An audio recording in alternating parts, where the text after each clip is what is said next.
All rise. Please be seated.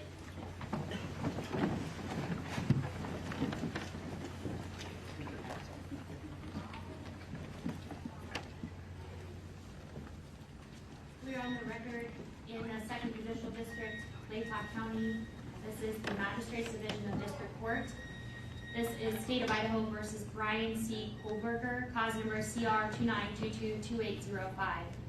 Mr. Kohberger is present in court. He is in custody. He is appearing with his attorney, Ms. Taylor, Mr. Thompson, Ms. Jennings, on behalf of the state. This is the time set in the matter for initial appearance.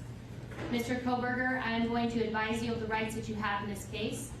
I am going to go over the criminal complaint with you, and then we're going to discuss setting the matter for further hearing.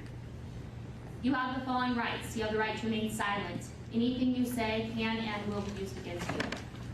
You have the right to the presumption of innocence. That means the state bears the burden to prove that you are guilty of this offense beyond a reasonable doubt. You have the right to a preliminary hearing. A preliminary hearing is a probable cause hearing. At that hearing, the state must establish that more likely than not, these felony offenses were committed and you were the one that committed the felony offenses. You have a right to have that hearing within 14 days if you remain in custody. If you are bound over at that preliminary hearing to district court, if the court finds probable cause, you would be bound over to district court. And at that time, you can enter a plea of not guilty, and you can have a jury trial set within 6 months of your appearance in district court. At both your preliminary hearing and your jury trial, you have the right to confront and question any evidence or witnesses called against you. Call witnesses on your own behalf and compel witnesses to be present and testify at the state's expense. You have the right to be represented by a lawyer. If you cannot afford one, one could be appointed to represent you based upon your financial need. You also have the right to appeal any conviction in your case. Do you understand these rights? Yes. I am now going to go over the criminal complaint with you. Count 1 of the criminal complaint charges you with the felony offense of burglary. It alleges that the defendant, Bryan C. Kohberger, on or about November 13th of 2022, in Latah County, state of Idaho, did unlawfully enter a residence located at 1122 King Road, Moscow, with the intent to commit the felony crime of murder, in violation of Idaho Code 18-1401 and 1403. The maximum penalty for that offense, if you plead guilty or are found guilty, is not less than 1 year in prison, no more than 10 years in prison, and or a $50,000 fine or both. Do you understand? Yes. Count 2 alleges that you committed the felony offense of murder in the first degree. It alleges that the defendant, Bryan C. Kohberger, on or about November 13th, 2022, in Latah County, state of Idaho, did willfully, unlawfully, deliberately, with premeditation, and with malice aforethought, kill and murder Madison Mogan, a human being, by stabbing Madison Mogan, from which she died, in violation of Idaho Code 18-4001, 4002, 4003, and 4004. The maximum penalty for this offense, if you were to plead guilty or be found guilty, is death or imprisonment for life. Do you understand? Yes. Count 3 alleges that you committed the felony offense of murder in the first degree. It alleges that the defendant, Bryan C. Kohberger, on or about November 13th of 2022 in Latah County, state of Idaho, did willfully, unlawfully, deliberately, with premeditation, and with malice aforethought, kill and murder Kaylee Gonsalves, a human being, by stabbing Kaylee Gonsalves, from which she died, in violation of Idaho Code 18-4001, 4002, 4003, 4004. Again, the maximum penalty for that offense, if you plead guilty or are found guilty, is death and or imprisonment for life. Do you understand? Yes. Count 4 alleges that you committed the felony offense of murder in the first degree. It alleges that the defendant, Bryan C. Kohberger, on or about November 13th of 2022 in Latah County, Idaho, did willfully, unlawfully, deliberately, with premeditation, and with malice aforethought, kill and murder Xana Kernodle, a human being, by stabbing Xana Kernodle, from which she died, in violation of Idaho Code 18-4001, 4002, 4003, and 4004. Again, the maximum penalty for that offense, if you plead guilty or are found guilty, is up to death and/or imprisonment for life. Do you understand? Yes. Count 5 alleges that you committed the felony offense of murder in the first degree. It alleges that the defendant, Bryan C. Kohberger, on or about November 13th of 2022 in Latah County, state of Idaho, did willfully, unlawfully, deliberately, with premeditation, and with malice aforethought, kill and murder Ethan Chapin, a human being, by stabbing Ethan Chapin, from which he died, in violation of Idaho Codes 18-4001, 4002, 4003, and 4004. And again, the maximum penalty for this offense, if you plead guilty or are found guilty, is up to death and imprisonment for life. Do you understand? Yes. And Mr. Kohberger, would you like to represent yourself, hire a lawyer, or see if you qualify for court-appointed counsel? I have court-appointed counsel. Court has reviewed your application for attorney at public expense. I do find that you are indigent and do qualify for court-appointed counsel. I will appoint Ms. Taylor to represent you in this case. Ms. Taylor, have you had an opportunity to speak with Mr. Kohberger about speedy preliminary hearing and setting this matter? Your Honor, I have. We would ask the court to set the status hearing in a week or two to make a final determination. Okay. And Mr. Thompson, Ms. Jennings are in agreement with that? That's fine with the state, Your Honor.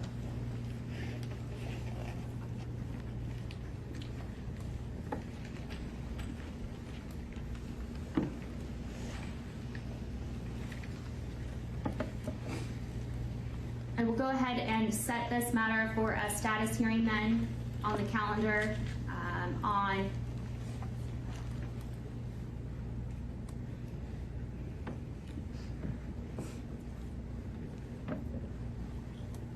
January 12th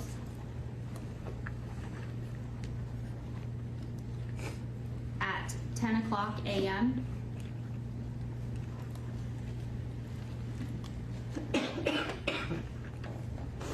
We will make sure notice is sent, and then Ms. Taylor, do you wish to argue bail at this time?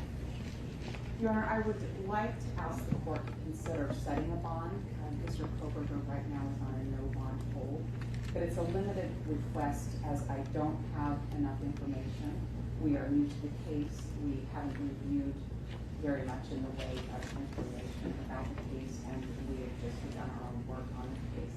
But we would want the court to know that Mr. Kohberger has a good family that stands behind him. And Mr. Thompson. You know, the state's position is that Mr. Kohberger is not entitled to bond in this case. We can take charges as is noted on the arrest warrant itself.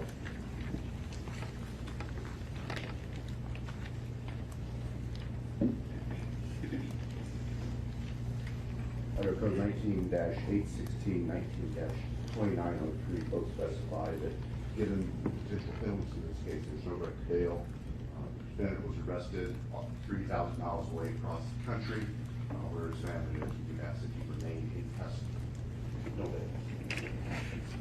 At this point in time, pursuant to Idaho Criminal Rule 46B and Idaho Code 19-816 and 2903, I am going to leave the bail set in this case as no bail at this point in time until I have additional or further information at a later date and time. So with that, then Mr. Kohberger, you will be remanded in custody and remain in custody on the no bail pending further proceedings in this matter. Is there anything further in the case then for today, Mr. Thompson? Yes, Your Honor. The state is asking for no contact orders for various family members of the deceased and also for the surviving roommates. I've spoken briefly with Ms. Taylor. She indicated there's no objection. Ms. Taylor, is that correct? That is correct, Your Honor. So I will go ahead and issue those no contact orders. So I do have a no contact order then for the named individual of Dylan Mortensen, Bethany Funk, as well as the family members and Mr. Chapin, the family members of Ms. Kernodle,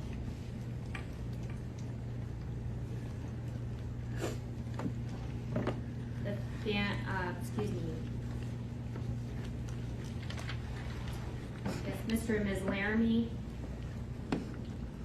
Mr. Mogan, Ms. Cheeley, and then a number of members of the Gonsalves family. Those specific names will certainly be provided to you, Mr. Kohberger, by way of being provided notice of these documents. You'll get a copy of these no contact orders. What you do need to be advised of, and what will be in this no contact order, is you are prohibited from having any contact with them whatsoever. You cannot contact them through a third person in writing or by any electronic means. You cannot Facebook, Snapchat, Twitter, Instagram, use the phone to communicate with them, or otherwise any form of communication in direct or indirectly with them. You cannot engage in any conduct that would harass, stalk, threaten, use, attempt to use, or threaten to use any physical force or violence upon them, or place them in reasonable fear of bodily injury. Cannot go within or knowingly remain within 300 feet of their person or their home, workplace, or any other place where they might be. There are no exceptions to these orders, and if you do violate these orders, it is a new misdemeanor offense. It is punishable by up to a year in jail and or a $1,000 fine or both.